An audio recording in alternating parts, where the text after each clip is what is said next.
I heard you guys wanted a natural looking full beat. I got you. Who said full beat needs to look full beat? Here's the tutorial y'all were waiting for. Let's go. I start off with brows. I go in with a powder puff that just has old powder on it. I don't put any more to make sure the skincare isn't affecting the way that the product lays. I take any thin pencil that I can make faux hair strokes with. This one's from NYX Cosmetics. I have a full brow tutorial up, so just look up Leilani's eyebrow tutorial if you want to see it. But I start by doing hair-like strokes throughout the entire thing, and then I lightly underline the brow. Then I take the Benefit Mighty Fine Brow Pen, and this is literally like a liquid brow pen that makes fake hairs, and I just paste the hairs down.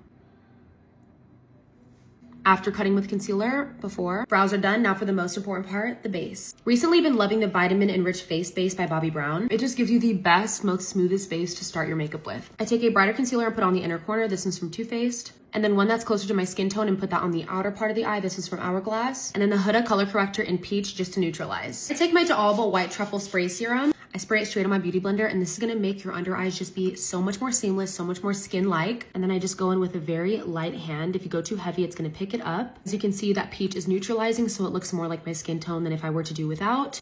And she's seamless. You can still see that shine underneath the skin. I don't know what Milk did, but they made this foundation so skin-like. Just look at that.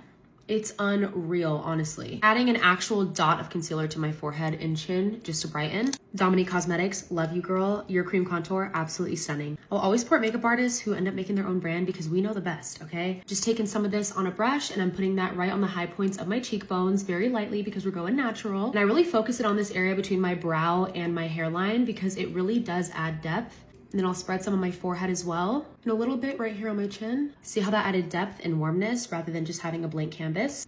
Huda Beauty Peach Sorbet Blush. I personally like orangey pinky blushes on me. I'm gonna keep that placement on the upper cheekbone and then I just dab and blend in. These are super creamy, so you're gonna have no problem blending with these. We still look like skin, but the face is obviously beat. Taking a little bit of my P. Louise Base Pro and I'm gonna put that on the lids. I usually put this on even if I don't put eyeshadow on because it's obvious if you have no makeup on your lids, but makeup on the rest of your face. Just blend that in with a concealer brush.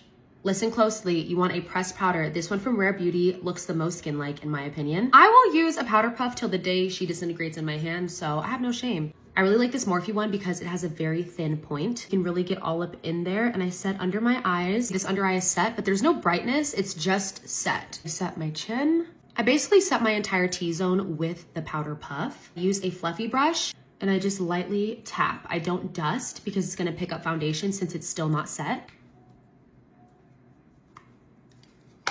It doesn't look like we have more than one layer of makeup on, and we do. Before I bake, I always bronze. I'm taking my Armani Luminous Silk Bronzing Powder in 110, and I like to tap my bronzer on at first,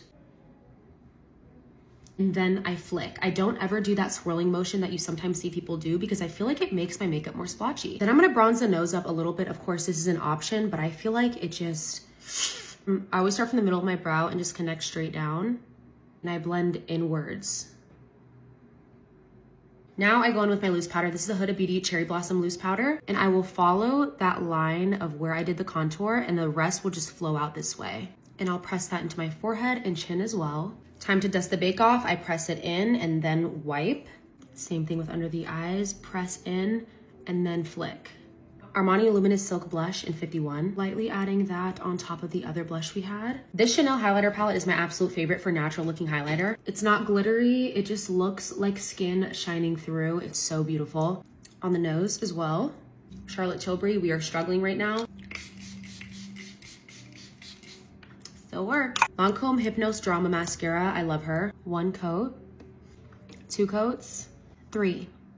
Adding a little bit of bronzer to my lids just to deepen them up a little bit. Taking these self-adhesive Lily half lashes and I'm just gonna pop that on the end. You guys are gonna be mad. I don't remember the name because I threw away the box. Taking my Sephora Collection Cream Lip Stain and She's the One. This is actually one of the samples when I was in the process of developing the shade. My real one's in my purse and I don't wanna go all the way to the living room and get it. She's available in the US on Sephora.com and she can be used in so many ways. Today we're gonna use it the natural way, which is a little bit on the lip. Rub her out. The reason I love this is because this is a transfer proof lipstick, so you can kiss anything, drink anything, and she will stay on all day. Do you see that? Ugh. If I want a little bit of gloss, I'll take my Sephora Collection Colorful Gloss Bomb. This one's Cream of the Crop Top, and it just gives like a little metallic shimmer. Oh my gosh. Hit it with your One Size Until Dawn spray. That is what I call a natural full beat.